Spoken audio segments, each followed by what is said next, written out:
Dentro del mismo tema de la codicia tenemos otro tema asociado que es el de los celos. Ujú. Con los celos, pues hay unos celos naturales que, pues no son malos, son naturales. O sea, si pues uno tiene una novia y ve a alguien ahí que le está tirando pelota a la novia, pues es lógico que sienta algo de celos y eso está, digamos, dentro de lo natural.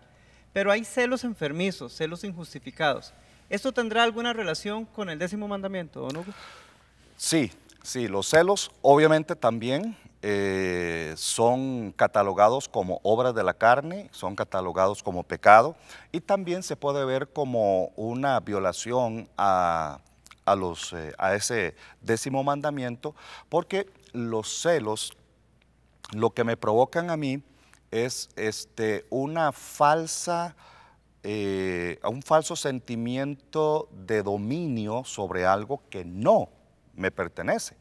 Porque aunque sea mi esposa, o aunque sea mi hijo, o aunque sea mi novia, o aunque sea mi novio, yo tengo que entender que el dueño de las personas y de las cosas es Dios.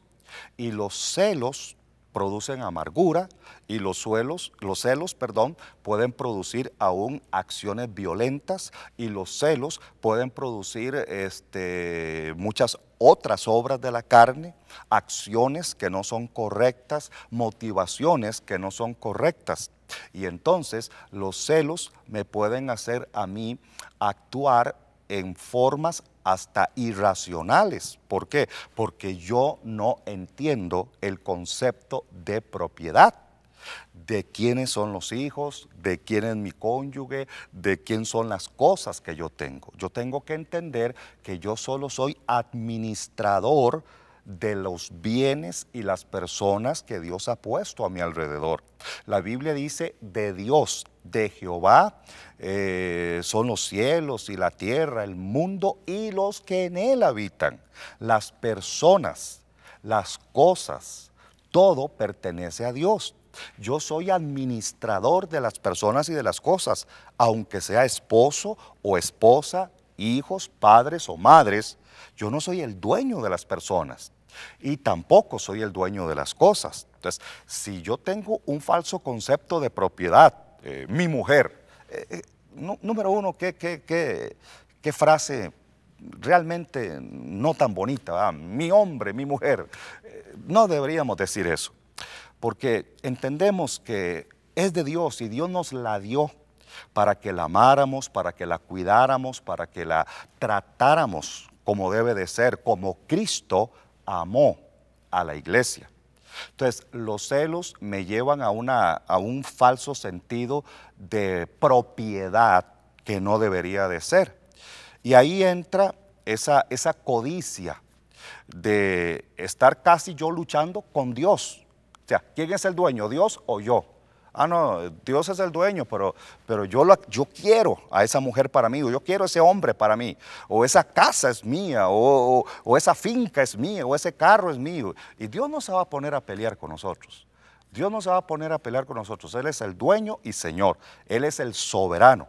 Por eso los celos es una violación de ese mandamiento, porque realmente yo estoy peleando con el dueño verdadero.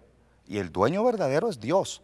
Estoy peleando, estoy tratando de arrebatarle no a otra persona, sino a Dios, algo que le pertenece a Dios, cuyo dueño es Dios. Y ahí me estoy metiendo con un rival bien poderoso, ¿verdad? Sí, claro. Dios guarde. Con el Señor de todas las cosas. Hay una hermana que nos está preguntando, pastor, tengo problemas porque estoy sintiendo cosas por el esposo de una amiga. Yo sé que eso es codiciar, pero no quiero llegar al punto de adulterar, porque él corresponde a estos sentimientos. ¿Qué puedo hacer? ¿Debo decirle a mi amiga? Yo creo que ella misma tiene la respuesta, porque ella misma dice, yo sé que no debo de hacerlo. Yo sé que no debo de hacerlo.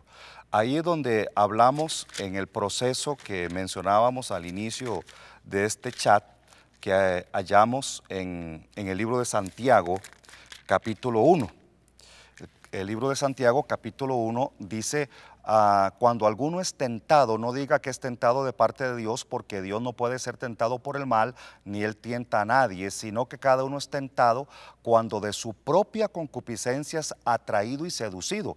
Entonces la concupiscencia, después que ha concebido, da a luz el pecado, y el pecado, siendo consumado, da a luz la muerte. O sea, la codicia, el codiciar, el desear, el cónyuge, la mujer del prójimo, es algo que no es ni siquiera el diablo el que lo está motivando. Es la concupiscencia propia de la persona. Es algo que está dentro de la persona. Es algo de la naturaleza pecaminosa. Lo que tiene que hacer, número uno, es pedir perdón, porque es un pecado.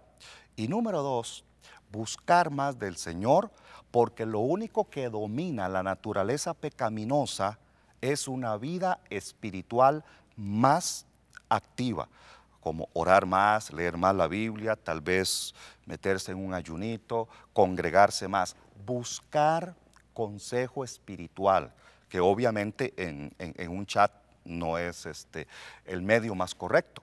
Busca a tu pastor, o en este caso mejor tu pastora, buscar una consejera espiritual, alguien que te pueda orientar, alguien con quien tú puedas abrir todo lo que hay en tu corazón, porque puede ser que estos sentimientos vienen con un trasfondo de alguna situación que vienes arrastrando desde mucho antes.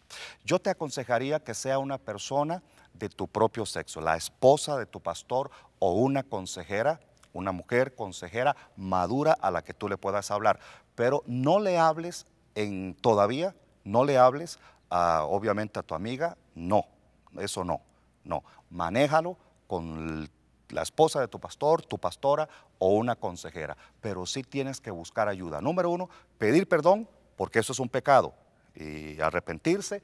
Número dos, buscar más del Señor y sobre todo buscar orientación espiritual. Vamos a hacer un paréntesis aquí, tenemos alguna información muy importante que compartir contigo y ya regresamos. Mientras tanto, síguenos preguntando, estamos para servirte.